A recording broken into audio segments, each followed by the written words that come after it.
Hey there, welcome back to Story Slices, where we slice through the best Reddit tales just for you. Let's dive right into the first story.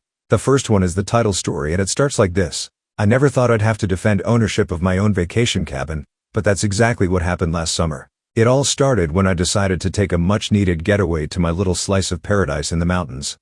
I've owned this quaint two-bedroom cabin for about 5 years now. It's nothing fancy, but it's my pride and joy.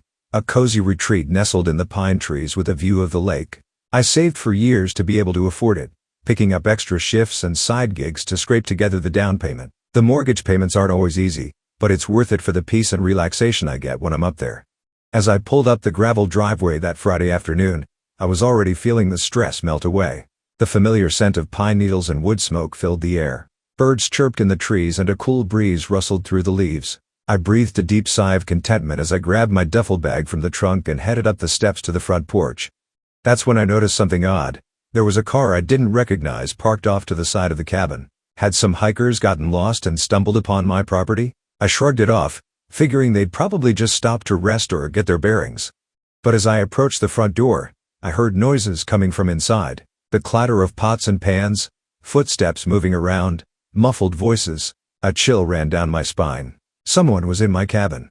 I cautiously tried the doorknob, finding it unlocked. Taking a deep breath to steel my nerves, I slowly pushed the door open.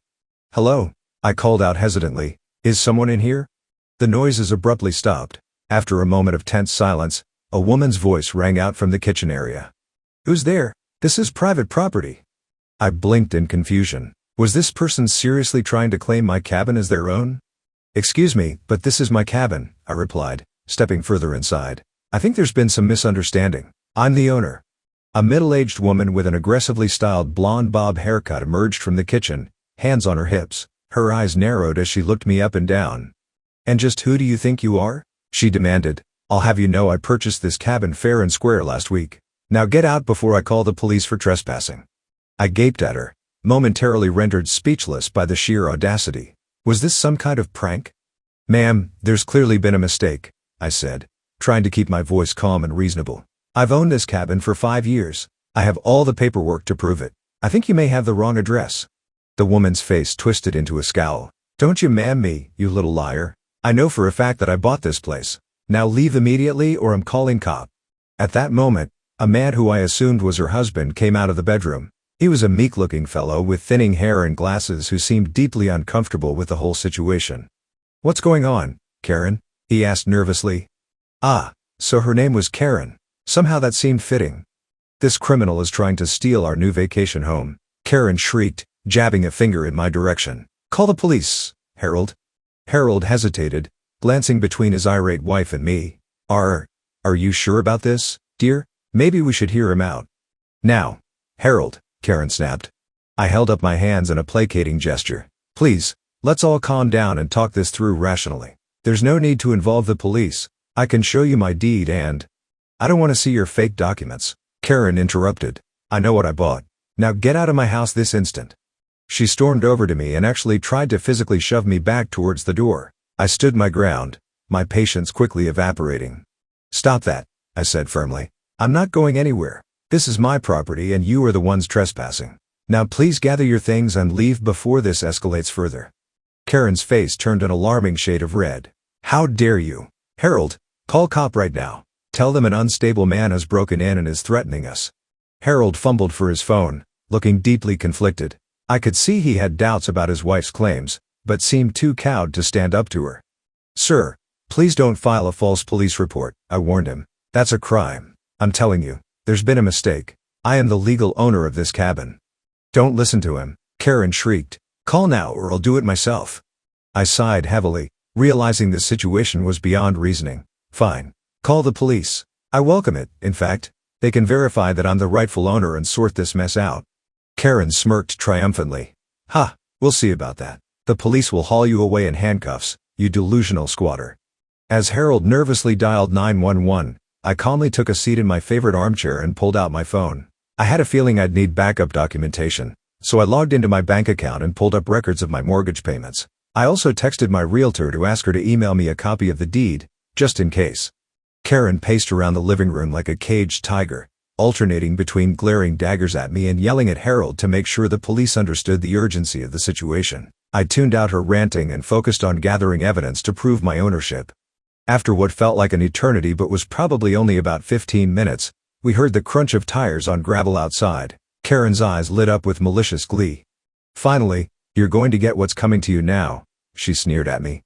I simply raised an eyebrow and remained seated as there was a knock at the door. Harold scurried to answer it, ushering in 2 sheriff's deputies.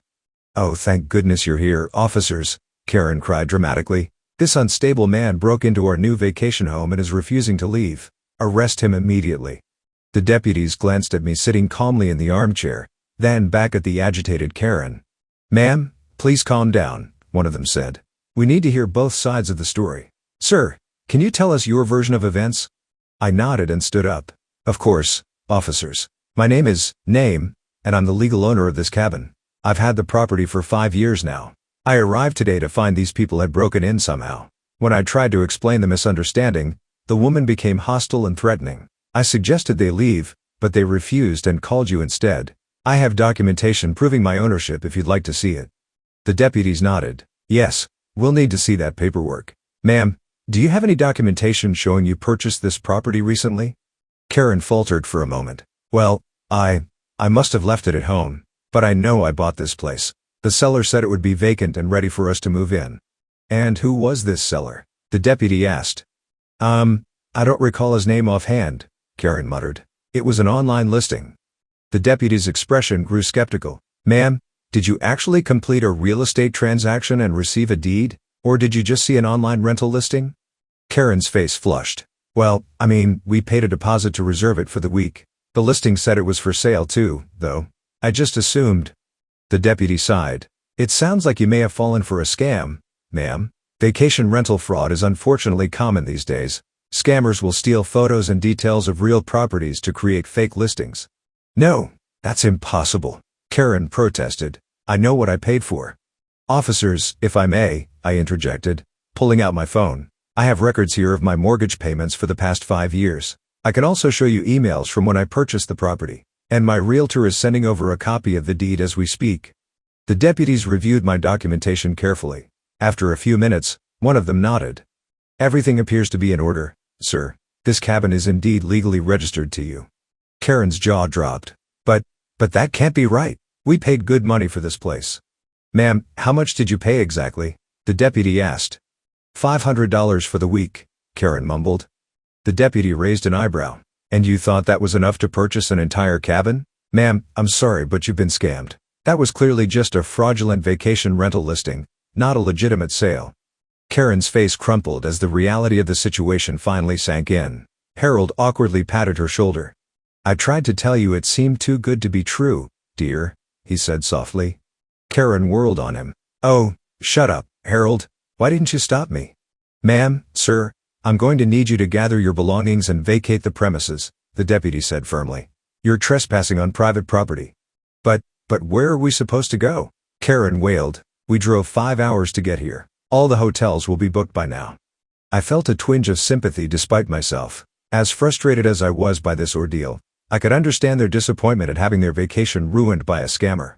"Look, there's a nice campground about 20 minutes down the road," I offered. "They usually have some spots available, even last minute. You could try there for tonight at least." Karen glared at me venomously. "Oh, so now you're mocking us, trying to make us sleep in a tent." I threw out my hands in exasperation. "I'm just trying to help. It's not my fault you fell for a scam. Be glad I'm not pressing charges for breaking and entering." "All right, that's enough," the deputy cut in. "Ma'am, sir, please collect your things and leave now. I'd suggest filing a police report about the rental scam when you get home. But for now, you need to go." Sullenly, Karen and Harold gathered up their suitcases and shopping bags. As they headed for the door, Karen turned back with a sneer. "We're not done here," she hissed. "I'll be back with a lawyer. You haven't heard the last of this." I rolled my eyes. "Good luck with that. Goodbye now." The deputies escorted them out, and I breathed a sigh of relief as I heard car doors slam and an engine start up. Finally, they were gone. "Sorry about all that, sir," one of the deputies said as he came back inside. "We get calls about rental scams sometimes, but I've never seen someone actually break in and try to claim ownership before. Do you want to press charges?" I thought for a moment, then shook my head. "No, I think they've learned their lesson. I just want to enjoy my vacation in peace now." The deputy nodded. "All right then. We'll file a report about the incident, but no further action needed on your part. Have a good rest of your stay, and don't hesitate to call if you have any other issues." I thanked the deputies and saw them out. As their patrol car disappeared down the road, I slumped against the doorframe in exhaustion. What a way to start a relaxing getaway. I spent the next hour or so doing a thorough check of the cabin to make sure Karen and Harold hadn't damaged or stolen anything during their brief stay. Thankfully, everything seemed to be in order. I made a mental note to change the locks just to be safe, though. As the adrenaline from the confrontation wore off, my earlier excitement about my vacation returned. I fixed myself a drink and settled onto the back deck to watch the sunset over the lake. The sky blazed with vibrant oranges and pinks, reflecting off the calm water. A loon called in the distance. I felt the tension in my shoulders finally start to release. I stayed out there until the stars came out, marveling at how bright they were away from the city lights. Eventually I headed inside, built a cozy fire in the wood stove, and curled up with a good book. It was shaping up to be a peaceful night after all. I should have known it was too good to last. Around 11 p.m., I was startled by the sound of a car engine and headlights sweeping across the windows. Frowning, I set down my book and went to investigate. To my dismay, I recognized Karen's SUV pulling up the driveway again. What on earth was she doing back here? I flicked on the porch light and stepped outside, crossing my arms as Karen and Harold got out of their vehicle. To my alarm, I saw Karen was clutching some papers in her hand and looked even more worked up than before. "Ha! Told you we'd be back," she crowed triumphantly. "We have proof now. This cabin is rightfully ours." I pinched the bridge of my nose, already feeling a stress headache forming. "Karen, please. We've been through this already. The police confirmed I'm the legal owner. You need to leave." "Oh no, not so fast." Karen marched up the steps, waving the papers in my face. "Look at this. It's a deed with my name on it. Proof of purchase."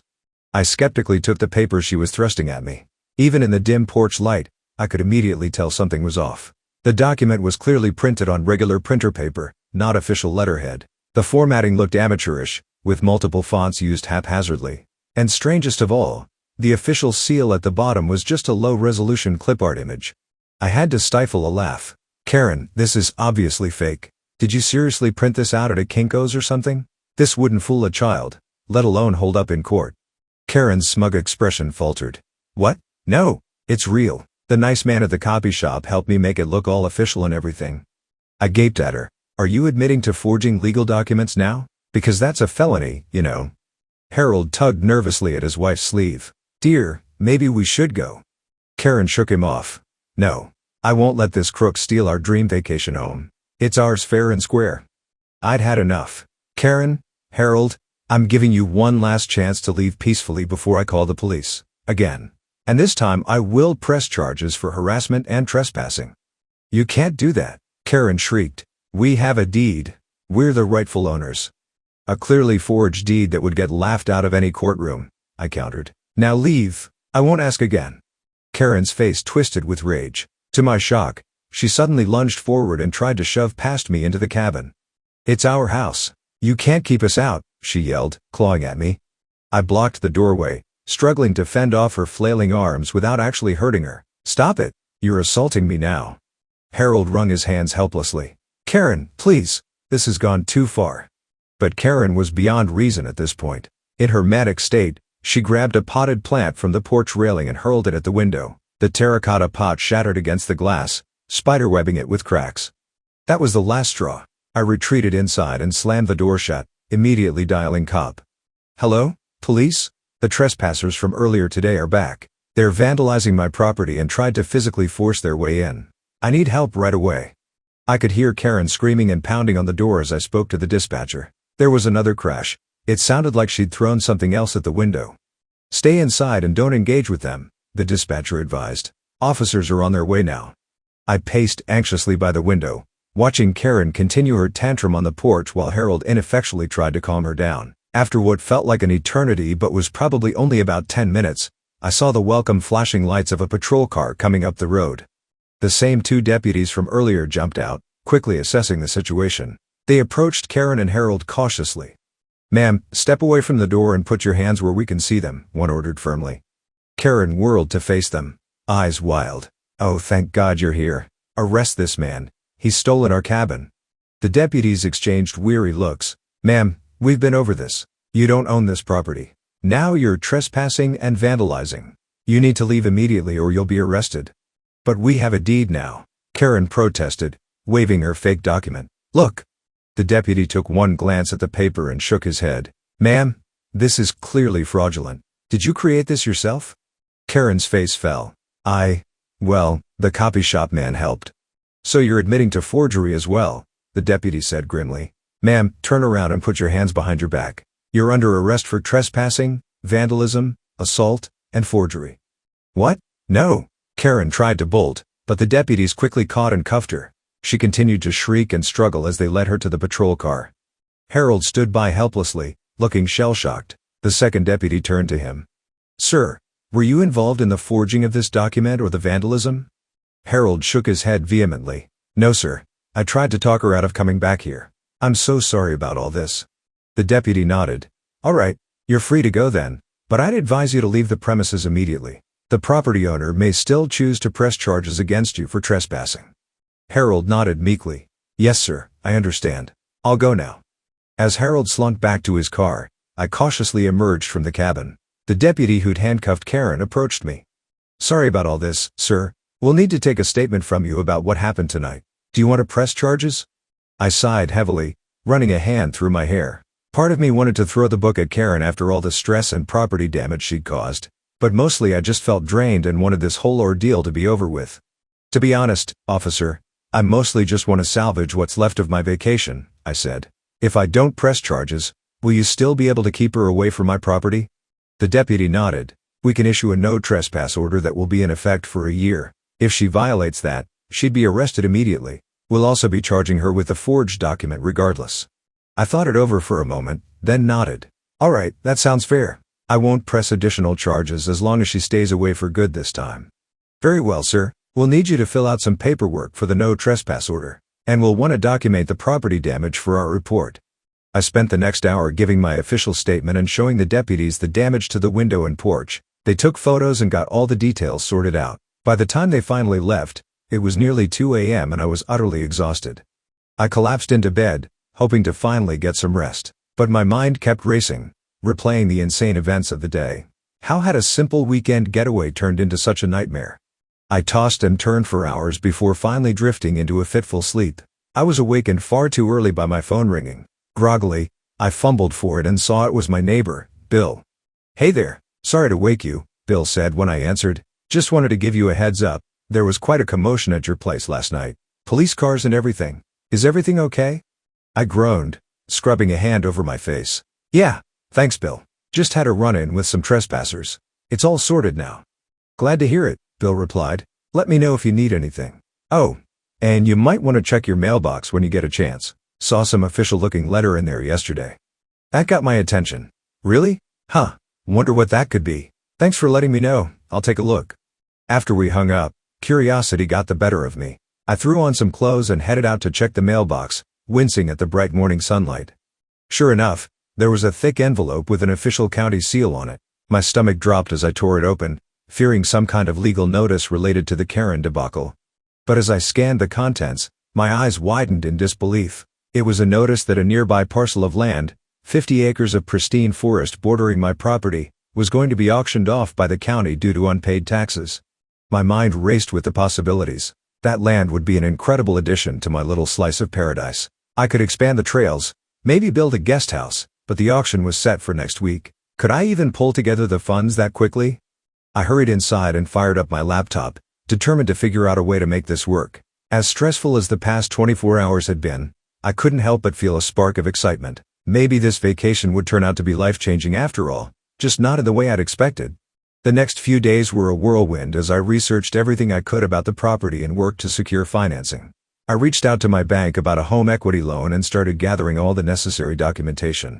It would be tight, but I was hopeful I could make it work. The day of the auction arrived and I was a bundle of nerves. I'd barely slept the night before, going over my maximum bid limit again and again. As I pulled up to the county courthouse, I took a deep breath to steady myself. This was it. Time to see if I could turn this crazy vacation into something amazing. I signed in and got my bidder number, then found a seat in the crowded auction room. My palms were sweaty as I clutched my paddle. The auctioneer began rattling off details about the property. My heart was pounding so loudly I could barely hear him. Finally, the bidding opened. I raised my paddle, calling out my first offer. To my surprise, there wasn't much competition. Only one other bidder seemed interested, and they dropped out fairly quickly. Before I knew it, the auctioneer was shouting "Sold!" and pointing at me. I sat there in shock for a moment as it sunk in. I'd done it. I'd actually won the auction. My little cabin getaway had just expanded by 50 acres. As I signed the paperwork and handed over the cashier's check, I couldn't stop grinning. What had started as one of the most stressful, bizarre vacations of my life had somehow turned into an incredible opportunity. I couldn't wait to start exploring my newly expanded property. That evening, I sat on my porch watching the sunset with a cold beer in hand. The events of the past week felt surreal. From Karen's unhinged attempt to steal my cabin to unexpectedly purchasing 50 acres of pristine forest. Life really does work in mysterious ways sometimes. I gazed out at the trees, envisioning the possibilities. New hiking trails to build, a treehouse for visitors, maybe even a small writer's cabin tucked away in a peaceful grove. The potential was endless. My phone buzzed with a text from my realtor congratulating me on the purchase. She also mentioned she'd heard through the grapevine that charges against Karen had been filed for the forged deed incident. Apparently she was facing some serious legal consequences. I shook my head, marveling at how everything had played out. In a way, I almost felt grateful to Karen. If she hadn't shown up and caused such chaos, I might have slept through that crucial mail delivery and missed out on this opportunity entirely. Sometimes good things really do come from the strangest situations. As the stars began twinkling overhead, I raised my beer in a silent toast to new beginnings, unexpected blessings, and the wild adventure that life can be. This certainly wasn't the relaxing getaway I'd planned, but it had turned into something far more exciting and rewarding than I ever could have imagined. With a contented sigh, I headed inside to start researching trail design and treehouse construction. I had a feeling my future vacations here were going to be pretty spectacular. Karen may have tried to steal my cabin, but instead she'd inadvertently led me to expand my little slice of paradise. I couldn't wait to see what other surprises this property might have in store. Are you hungry for more slices of stories? Don't forget to subscribe and hit the bell to never miss out on any videos. See you tomorrow at Story Slices.